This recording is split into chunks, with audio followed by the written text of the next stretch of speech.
Imam Sajid, it seems to me that friendship with other religions in your life were very important. And your journey is very full of friendship with people of other religions. Can you share us some beautiful story about friendship with people of other religions? What it brings you, how it was important in your life? What is your experience? That's non-spiritual human experience. Throughout my life, I worked with others because my father taught me at the age of 4.5 that you must serve others above yourself selflessly. And that's based on the saying of the Prophet be upon him, the khairun nas bi anfa'un nas, that I translated earlier. But when I came in England, first time I met a Jew. I never met a Jew in my whole life. It was at what you were, how old have you been? I was 26. I came here to do my PhD, and I was sitting in the underground in a train when someone came and sat next to me, which seat was empty, and he looked like me with a bearded person with a black beard, beautiful beard, and also having a cap. So I assumed he is a Muslim, so I say Assalamu alaikum. He says Shalom. Oh, what is this? Because I never heard this word Shalom before. Then he explained, I'm a Bible teacher at Lubeck College, a Jewish seminary, and I teach there. And our conversation started, and he invited me to come to Lubeck College to speak about my faith. And then in return, I asked him to come to speak my mosque, where I was Imam. And he spoke in a Friday congregation, and the lecture has become internationally known that an Arabi entered into a mosque, and our friendship started. And through that I met so many other Jews. I went probably 60, 70 synagogues in my life throughout the world, including Jerusalem and many other places. So my friendship with Jews are now well established in my country, in the United Kingdom, with Rabbi Tonobi Field and our Richard Stone and Sir Siggy and many others. I don't want to name all of them because I may miss few people. So my friendship started with them strongly. In my town in Brighton, where there was a difficulties between three Indian subcontinent communities, Indian, Hindu, Muslims, mostly from Pakistan and Bangladesh. Because of their problems in their own countries, Bangladesh was separated by Indian army. So Pakistani were very angry against Indian, why they sent the army or a million army to control that part of the land. And then Hindus were angry with the Muslims because they think that partition was created because of their separatist idea.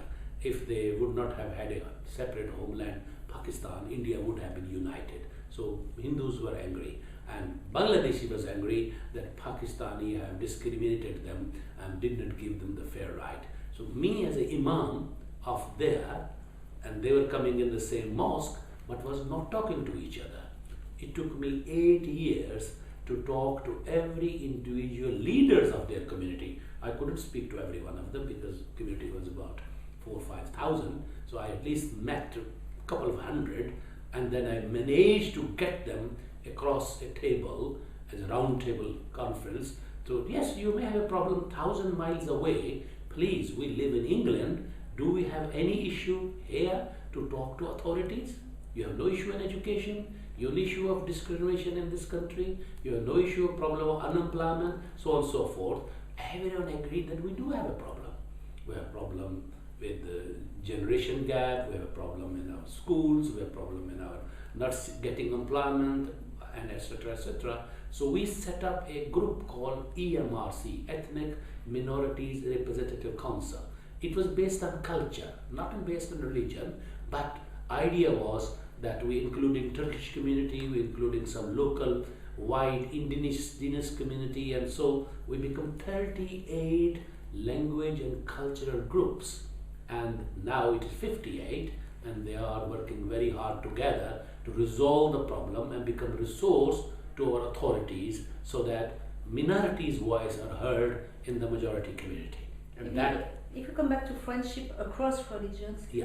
do you think that in your experience, friendship could be a way for healing, a way for resolve conflicts, to put to a way of peace, at least in your experience? Friendship is the only way of healing the wounds of the past.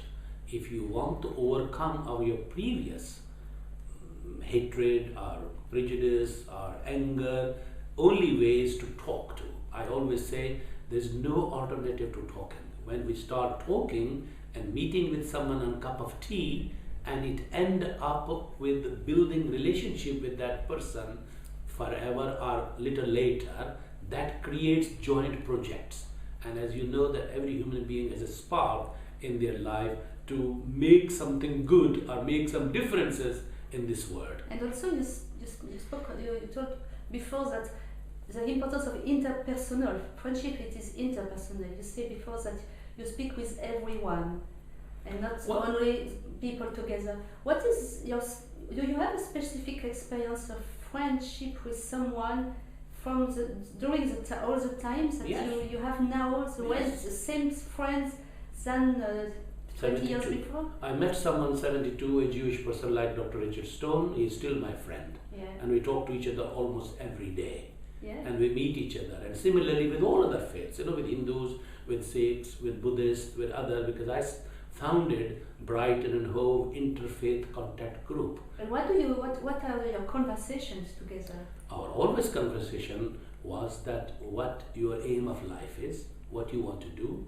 Do you have anything against Muslims? And I have to ask the same person to other, and we start our conversation, and it builds on from our previous prejudices to into love and friendship and care, and we do joint programs together, and that's what I have been doing in past 40 plus years, that I am working with other people of faith. Of course, my congregation is there, my community is there, but I want my community to work with other community. So personally, I have been working with the leaders of the all other faith community. As I said, I've started in Brighton Hove Interfaith Group in Brighton, called Brighton Hove Interfaith Contact Group, for two reasons: that we want to be resource to the authorities. Suppose an accident happened in the main street or main road of the Brighton, where, God forbid, some people of different faiths have been injured, whom authorities will call? They should call me, so I can get a Hindu, I can get a Muslim, I can get Jew, I can get other, so they don't have to search for every synagogue or every mosque or everything. We have a one place where they can come and we can help them. And similarly, for resource-wise as well, if resources mean we faith communities have buildings, we faith communities have people. People mean we create volunteerism for looking after elderly, needy, and hospitals and so on and so forth. So authorities come to us and we provide them, and they come to us for use of our buildings for some time in evening meetings or courses. So we become a resource. So in this way, our buildings are used and our people are used, and people meet people, and that create friendship and that create love, and that's based on practical experience of 42 years. And we have been working in this field, and this way I have visited almost everywhere in the world, including 19 times in Israel. So I have lucky because I've been invited by different groups to talk my experience and to meet them and meet people like you and people like Olam and many, many others. Because of this friendship and because of these connections, I'm lucky, and that's what friendship brings. So the last question, so do you can in one sentence tell me what was the most formative for you to be in contact with other people of other religions? What means more? The more formative. Form. What was the Cup of tea. Cup of tea. Yeah, because we always invite people on food. Food brings different cultures together. In my practice, my wife is a good cook. I used to have 25 people almost every day around my dinner table. So cup of tea is a way to breed friendship. Well, to start conversation. Friendship begins with honest conversation. Friendship begins with honest conversation. but it must be not a heavy agenda. Oh, we come here, we're going to change the world. No, specific. What? I start with cup of tea. Thank you. And that's how we begin our talk. Thank you. Thank you. A cup of tea. Beautiful conclusion. Cup of tea. I like it. Beautiful. It was wonderful. Because if you say I